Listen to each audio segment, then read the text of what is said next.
धृतराष्ट्र, पांडु तथा विदुर। सत्यवती के चित्रांगद और विचित्र वीर्य नामक दो पुत्र हुए। शांतनु का स्वर्गवास चित्रांगद और विचित्र वीर्य के बाल्यकाल में हो गया था, इसलिए उनका पालन पोषण भीष्म ने किया। भीष्म ने चित्रांगद के बड़े होने पर उन्हें राजगद्दी पर बिठा दिया, लेकिन कुछ ही काल में गंधर्वों से युद्ध करते हुए चित्रांगद मारा गया। इस पर भीष्म ने उनके अनुज विचित्र वीर्य को राज्य सौंप दिया। अब भीष्म को विचित्र वीर्य के विवाह की चिंता हुई। उन्हीं दिनों काशीराज की 3 कन्याओं अम्बा, अंबिका और अम्बालिका का स्वयंवर होने वाला था। उनके स्वयंवर में जाकर अकेले ही भीष्म ने वहां आए समस्त राजाओं को परास्त कर दिया और तीनों कन्याओं का हरण करके हस्तिनापुर ले आए। बड़ी कन्या अम्बा ने भीष्म को बताया कि वह अपना तन मन राजा शल्य को अर्पित कर चुकी है। उसकी बात सुनकर भीष्म ने उन्हें राजा शल्य के पास भेजवा दिया और अंबिका और अम्बालिका का विवाह विचित्र वीर्य के साथ करवा दिया। राजा शल्य ने अम्बा को ग्रहण नहीं किया, अतः वह हस्तिनापुर लौटकर आ गई और भीष्म से बोली, हे आर्य, आप मुझे हर कर लाए हैं, अतएव आप मुझसे विवाह करें।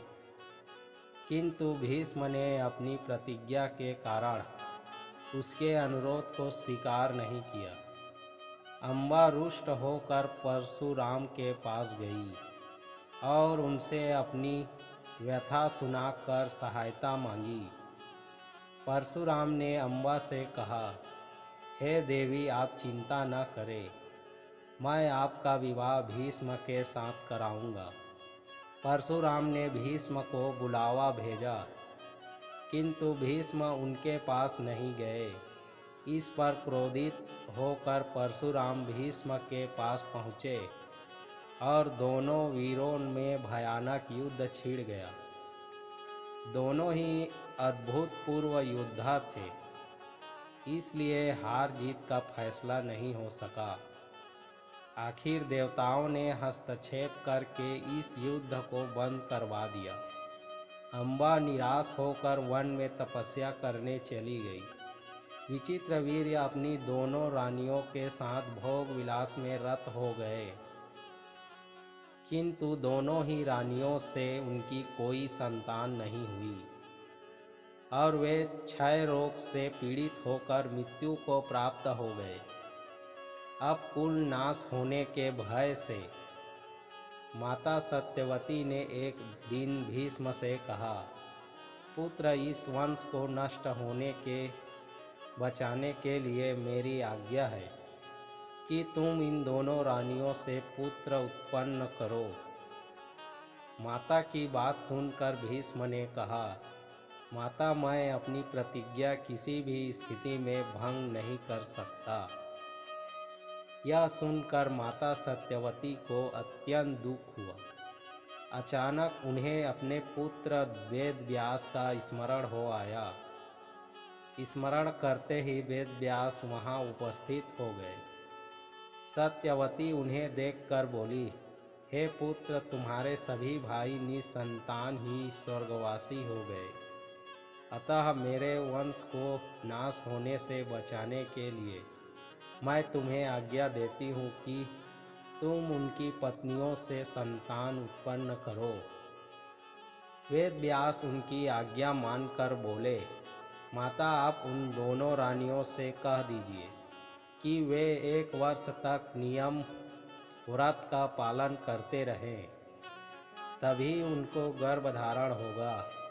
1 वर्ष व्यतीत हो जाने पर वेद व्यास सबसे पहले बड़ी रानी अंबिका के पास गए। अंबिका ने उनके तेज से डर कर अपने नेत्र बंद कर लिए। वेद व्यास लौटकर माता से बोले, माता, अंबिका का बड़ा तेजस्वी पुत्र होगा, किंतु नेत्र बंद करने के दोष के कारण वह अंधा होगा। सत्यवती को यह सुनकर अत्यंत दुख हुआ और उन्होंने वेद व्यास को छोटी रानी अम्बालिका के पास भेजा। अम्बालिका ने वेद व्यास को देखकर भय से पीली पड़ गई। उसके कक्ष से लौटने पर वेद व्यास ने सत्यवती से कहा, माता अम्बालिका के गर्भ से पांडु रोग से ग्रसित पुत्र होगा। इससे माता सत्यवती को और भी दुख हुआ और उन्होंने बड़ी रानी अम्बालिका को पुनः वेद व्यास के पास जाने का आदेश दिया। इस बार बड़ी रानी ने स्वयं न जाकर अपनी दासी को वेद व्यास के पास भेज दिया। दासी ने आनंद पूर्वक वेद व्यास से भोग कराया।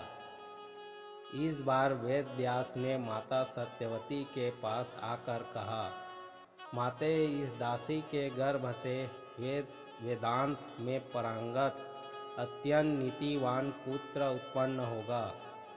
इतना कहकर वेद व्यास तपस्या करने चले गए। समय आने पर अंबिका के गर्भ से जन्मात धृतराष्ट्र, अम्बालिका के गर्भ से पांडु रोग से ग्रसित पांडु तथा दासी के गर्भ से धर्मात्मा विदुर का जन्म हुआ।